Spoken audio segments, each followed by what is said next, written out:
Everyone, you're welcome back into Nessa's Fantasy. I'm so sorry I haven't been online or haven't posted a video for the past maybe 5 days. But in today's video, I brought a very vital information because one of my subscribers, one of my subscribers asked, Nessa, are you going to encourage somebody to move to Bahrain and have kids and allow them go to school? So first, Bahrain system is way different from our system in Cameroon. Our education system there is very different. It's not like, the one we have in Cameroon. Yeah, we have a British school, we have American school, we have Bahrain school, like let's say the government schools, right? We have. And I think for the Bahrainis, they don't have to pay like they don't need to pay a lot of money to go to school. It's relatively free. For me, I'm not going to encourage an African who is maybe having a partial job or is not earning a very good salary, because the salary, the school fees here in a year, it's very high. It can build a house in Cameroon.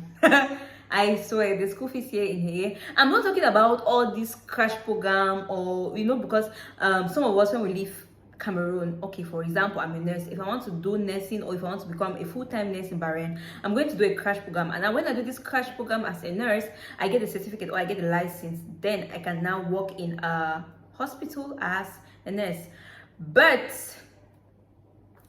that school is not going to be so expensive. Maximum, I think I'm going to pay like 500 BD. Maximum.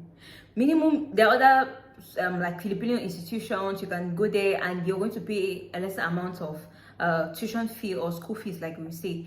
But when it comes to kids going to school, like let's say they have to go to the nursery school, they have to go to the kindergarten, trust me, you should be earning well. Because if you're not earning well, I will not encourage you to bring your child in Bahrain and sending them to school. What I encourage people to come and do in Bahrain is to hustle, and then you can decide to go to another country, or let's say a European country. One, there's no advantage of your child studying here. Just like let's say going to the European countries and your child is studying, you're there. At the end of the day, let's say after 5-10 years, you're going to get citizenship in that country. But here in the Middle East, it's not only in Bahrain. When I talk about the Middle East, I talk about the Gulf in general, like the Arab countries. We talk about Saudi, we talk about Lebanon, we talk about Kuwait, we talk about UAE, we talk about Bahrain. So if you are planning to bring your child, okay, you want to bring your wife so people can hustle, go to a European country, or hustle and go back to your country. But hustling and staying here and making a family here, it really doesn't make sense, because you're going to spending a lot of money. I would advise you take that money and go to a different country, or if you think you're earning well. Now I'm saying this in regards to people who are not earning a high paid job, like they don't have a high salary. But if you're having something high, and let's say your wife is earning something high, you're earning something high, like you both can afford, then it's good. But if it's in a scenario where you're earning low and your wife is earning low, and the housing, anyway, for housing does not really cost in Bahrain. But education, education is costly. Anyways, education is costly generally everywhere. But in Cameroon, my primary section school was very cheap. It was in a government school, very cheap. How much would they pay? I think 2,500 for PTA. That was all. And then my grandma needed to get my uniform and my school books. I did very well. We passed our first school, our common interest and everything. I went to school and boom, went to government school, and the life went simple. But here, I know a lot of people want to be with their families because they don't have people back home who are going to take care of their kids, because obviously nobody's going to take care of your child better than the way you will take care of the child, no matter who the person is. I know with the grandparents, some grandparents, not all, some grandparents will take good care of your child, but other grandparents, hey God, So if you're planning on coming to Bahrain and making a family and sending your kids to school here in Bahrain, then you should tie your belt. Because I have my aunt. Her kids are all schooling with her. They're in Saudi, so her kids are schooling with her. I'm like, anyway, she can afford it. her husband can afford, like, you know, they earn well. So if you earn well, you can afford it. That's not going to be anything for you. But when you don't earn well, like let's say you work in a coffee shop, your wife is working in a restaurant, how do people want to manage? People don't want to eat, people don't want to work for the future. I know you want to give your child the best of education, but I've already told you the best advice. If anybody is coming to Bahrain and you say, okay, I'm coming to Bahrain, I'm coming to hustle, what you'll be thinking of is you're coming to hustle here. It's like a breaking point. Okay, you're coming to hustle here, you can decide to hustle. See, the disadvantage, the only disadvantage about the Bahrain that I think I don't like is because they don't give us their citizenship.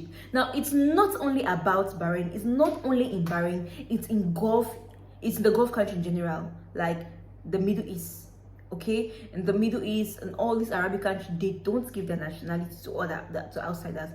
I think there's a scenario. I'll check about marriage, but I'm not too sure. Probably my next video I'm going to educate people, but I'll have to do a little bit of research and ask some Arab people, you know, and ask them. So if I'm a Cameroonian and I get married to a Bahraini, is my nationality going to be changed into a Bahraini, or I'm still going to remain a Cameroonian? Because what I know is they don't give out their nationality.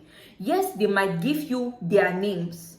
Okay, well, like when you like my aunt, when she gave birth to her first child has a Saudi name.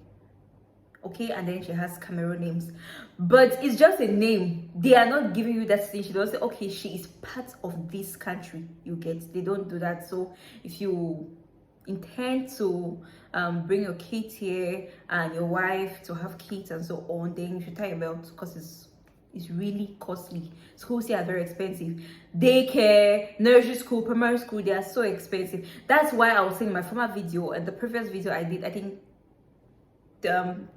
1 month ago, I made a post saying that it's good for somebody who can be, if you want to do housekeeping, okay, like no, if you want to do daycare, like to take care of kids, well, you're not going to do it like blindly. You are going to be needing a license to show that you are permitted to do this kind of job. Now, if you can do this and then the Arabic people have trust in you and they say, okay, they can take it, they're going to give your kids to take care of them, and then you can be teaching them.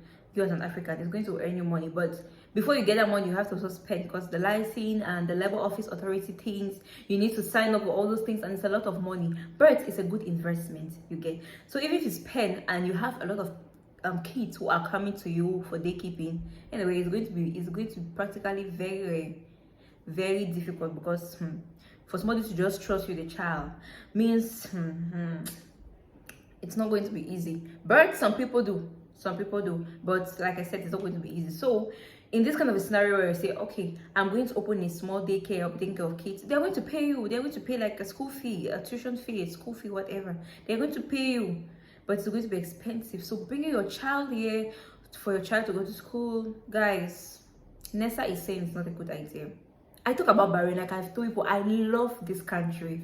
I love everything about Bahrain, their food, their dressing, the Arabs. I love everything about Bahrain.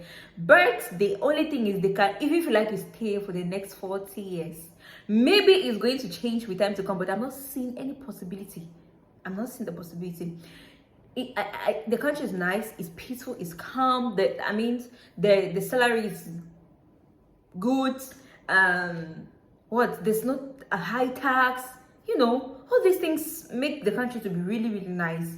The country is clean. I love the country. But I'm telling you this because I'm an African blogger, and I'm telling my African brothers, if you want to come to Bahrain with your kids or with your wife, that okay, we're going to stay here and my kids are going to go to school, bro, it's not a good advice. It's better for you to leave your wife back home with a child, be sending money, taking care of the wife and so on. Then you can go for vacation. I know some of us black, I don't want to be far away from my kid, but it's just a sacrifice, okay? It won't be forever.